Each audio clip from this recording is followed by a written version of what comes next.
So, a while back, I took you guys on a quick little grocery store trip with us, where we picked up some fresh produce with the intention of making some teas with them.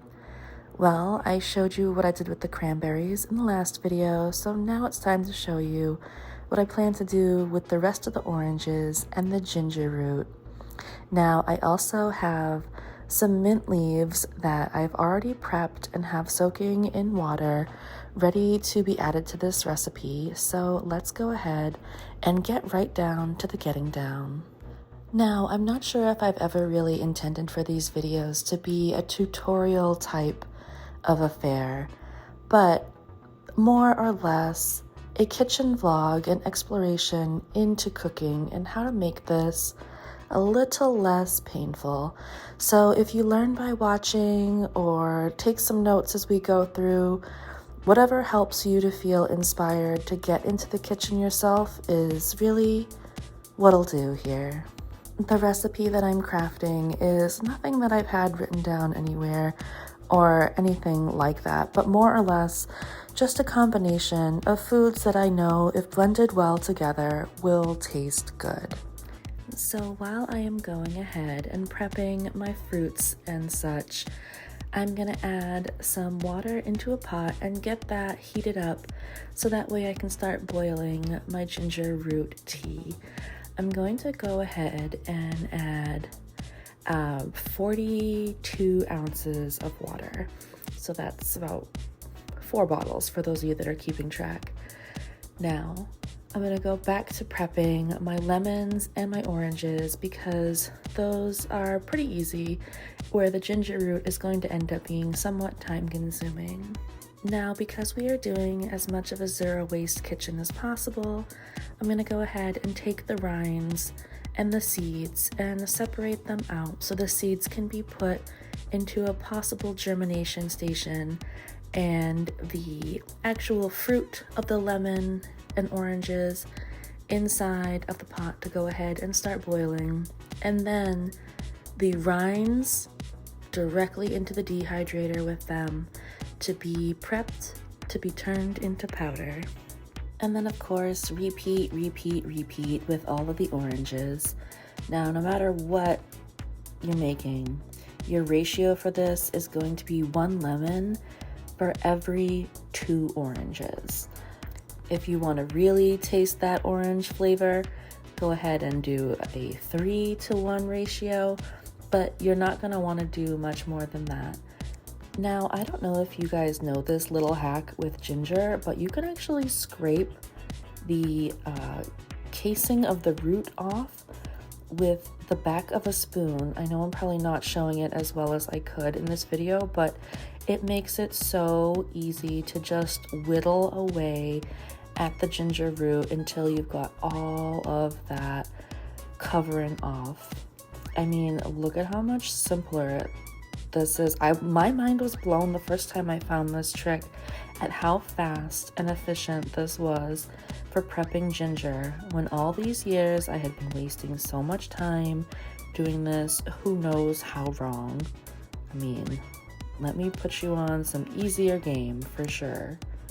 Once every nook and cranny had been peeled and this ginger was all ready to go, I threw it right in the pot as is. I do suggest, however, that you go ahead and cut your ginger up. This is probably a mistake that I made, but I make this mistake often, and because I'm going to throw it in the juicer in the end, it doesn't really matter that much, but here we go. So I'm going to add a little bit of honey to this and then just leave it alone for a while and let it do its thing. Oh, right, and we can't forget to add the mint. It probably comes out to about a handful of mint in the end, but it's just one of those like small 2-ounce packages that they have at the grocery store ready to go. And meanwhile, now that everything is in the pot and ready to boil, I'm gonna go ahead and throw everything else in the dehydrator and get that on its way as well. Now this just really becomes a waiting game as it continues to boil, and then you let it cool down, and then you mix it and mix it and mix it until everything is kind of falling apart and ground, I guess, but not ground, but you'll see. The oranges will start to separate and everything will start to fall apart and it'll just start to smell delicious, and you'll know when it's time. Oh, you'll know. You'll be able to tell.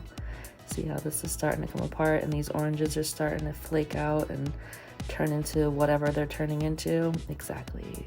That's what's gonna happen. So just give it time and let it do its thing, and it totally will. And eventually you'll take a look back and it will look something like this and be ready to drink. So at this point, you can definitely go ahead and have some as a nice hot tea. I did that, and then I also decided to let it cool because we're going to send it through the juicer later.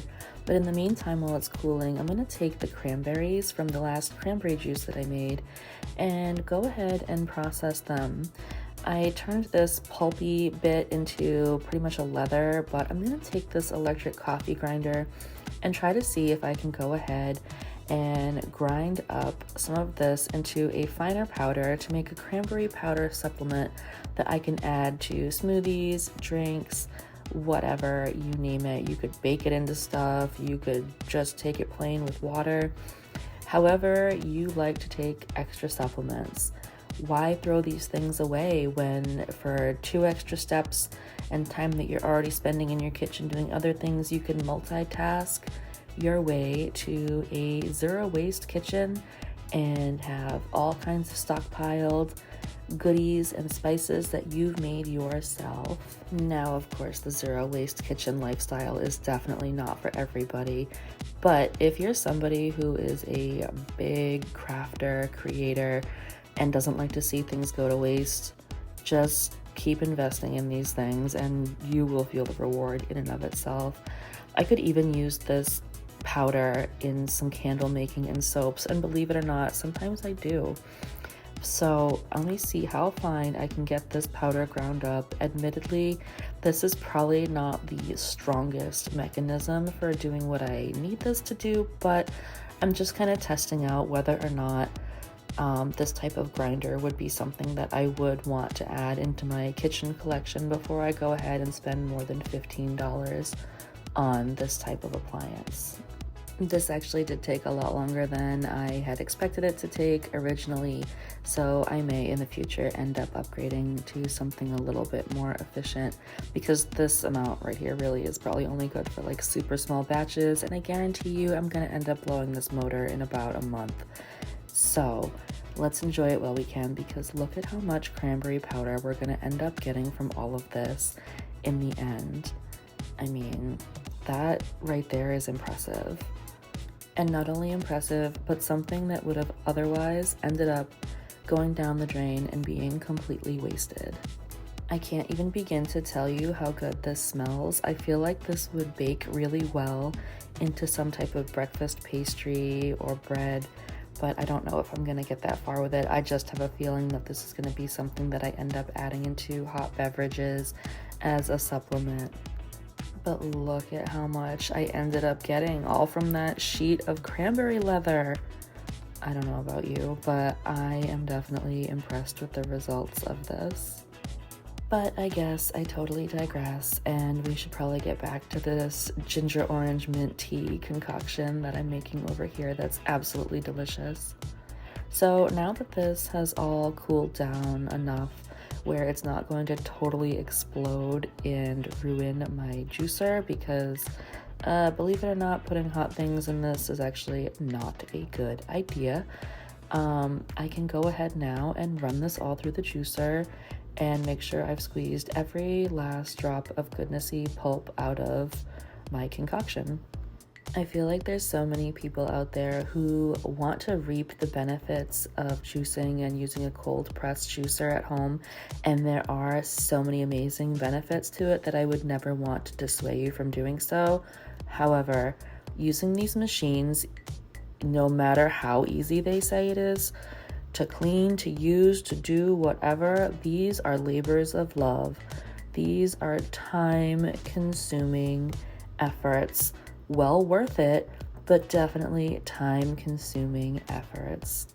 The juicer that I have now is relatively easy to clean, and I am always very impressed with its performance, but it does require me to double and sometimes triple strain the juice to make sure that it is as pulp free as I would like it to be, because again, I do use a lot of the leftover pulp in my dehydrator to dry out and then turn into spices and flavor additives.